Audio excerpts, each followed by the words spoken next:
Yun po, parang minsan po, parang sinisisi ko na po yung sarili ko na sana hindi ko yung ginawa. Sige lang. Kasi parang, Tapos na kasi yon. Kasi, ganito yan. Pag palagi mong i-blame sarili mo, tapos na yon. Ibang ano na yan. Kasi sa'yo, torture na yan eh. Diba?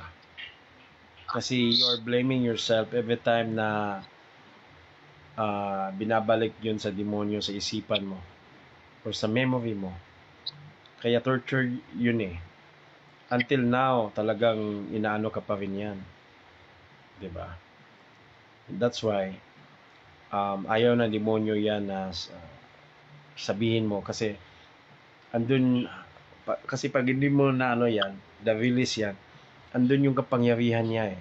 Andun yung lakas niya na iko-control ka, ito-torture ka niya, ganon. So, ganito yun eh. Ganon yung ginagawa ng demonyo sa'yo eh. But my prayer, still, na palayain ka ni Lord ngayong oras na to. Once I pray for you, andun yung deliverance, andun yung ikakat natin yung stronghold na yan, yung connection na yan. And let's pray for divine intervention ni Lord. Para i-release ka sa ano ba yan, control na meron siya sa'yo. Yung past na meron ka. So kahit na hindi mo sabihin, kahit na hindi ka specific, walang problema doon. We still respect your your privacy. Pero yun na nga, siguro na ano mo yung ibig kong sabihin. Hindi mo lang siguro may detalye. Pero okay lang yun. Kasi buhay mo yan eh. So we will pray for healing and deliverance sa'yo ngayon. And just be open. Just be willing na i-release ka ni Lord. Ako naman ay gagamitin lang ni Lord. Ginagamit lang ako ni Lord. Wala naman akong kapangyarihan na katulad kay Lord. Kami lang ay magpipray, advise, and deal something spiritually. Kasi itong mga bagay na to ay spiritual kasi siya. So, let's deal, no? Tingnan natin ano ang gawin ni Lord. And after this, I know na may malaking bagay na yun na nga, kaibahan mula kaysa noon, no? And also the blessing of the Lord will come. Also the favor of the Lord will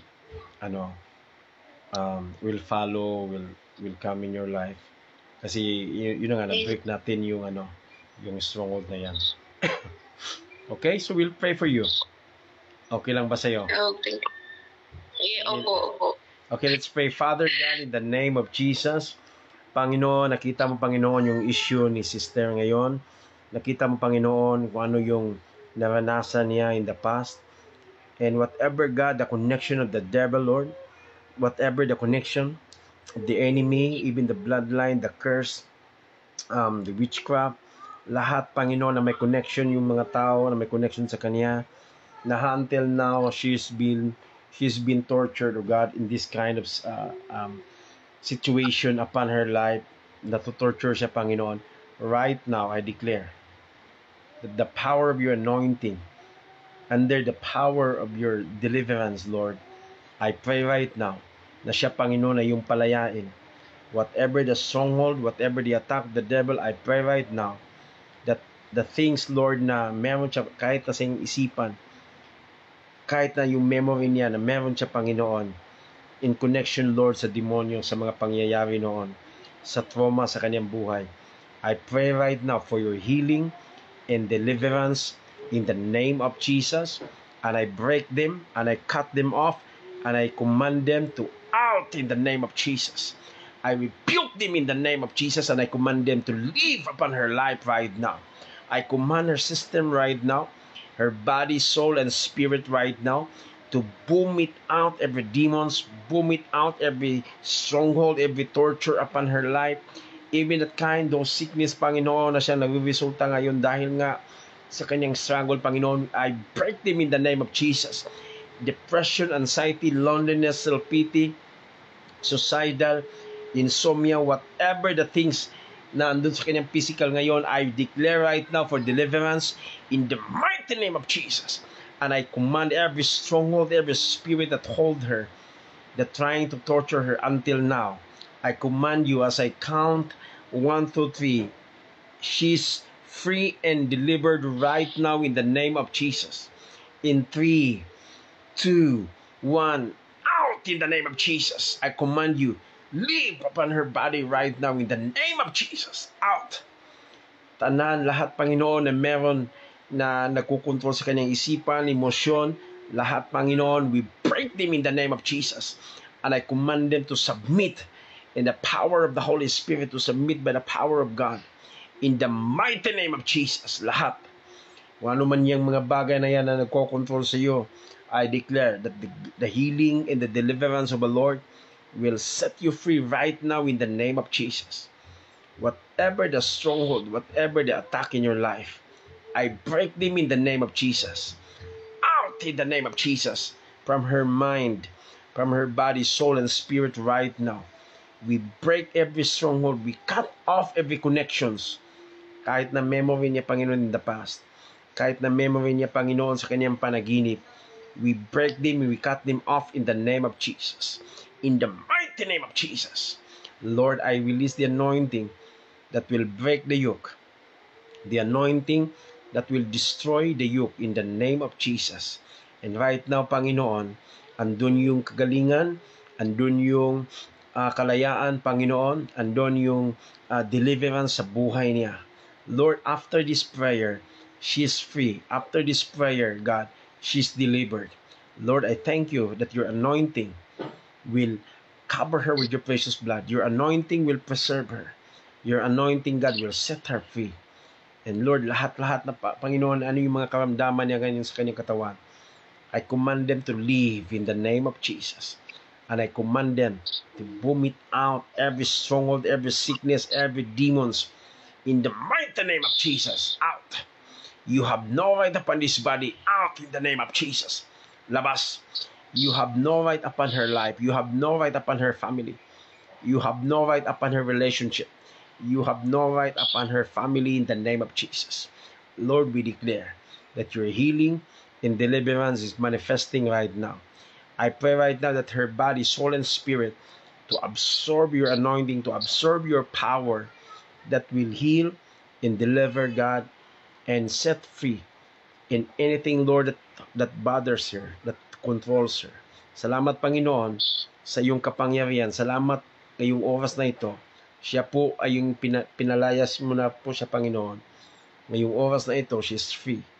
Ngayong oras na ito, Panginoon, she is healed in the name of Jesus. In Jesus' mighty name. Thank you, God, for the faith that she given to you right now. Salamat, Panginoon, yung eagerness niya, yung desire niya, Panginoon, na siya, Panginoon, ay mapagpurihan. And we thank you, God, for this connection. We thank you, God, for this time that she allow herself, Lord, to be prayed by your servant. We give you praise and honor, Lord. In Jesus' name. Amen. Ano yung nafe-feel mo, ma'am? While I'm praying, ano yung nafe-feel mo? Parang ano po, parang feeling ko po na parang kumakalma po yung minsan po parang ano po. Yung, Amen. Amen. Kasi minsan parang ano po parang tawag dito, parang kalmado po. Yun po. Parang kasi minsan nervous po ako, minsan may worries, ganun po. Nag-worry po. Wow. Yung hindi ko po maintindihan talaga na ano po. Tapos before po ako tumawag, parang hindi ko, parang lakas po ng ano po, ng ang lakas ng tibok ng puso ko. Tapos maya meron na po akong natanggap na po message yun po. Kasi noon po talaga gusto pong tumawag. Tapos parang ano po na alam ko po na online po kayo. Parang ayaw pong ano, parang may ayaw po na ano, kahit gusto ko pong tumawag, parang may kumapag akin. Ganun po.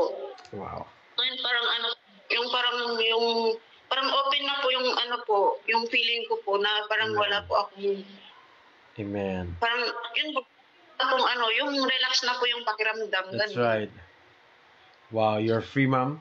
You are healed. You are free. I know that God is doing something tonight. And I know na ito ay tuloy-tuloy na po. And there will be peace. Thank you. Okay, thank you so much Thank for you. calling. Thank you po. Thank Thank you.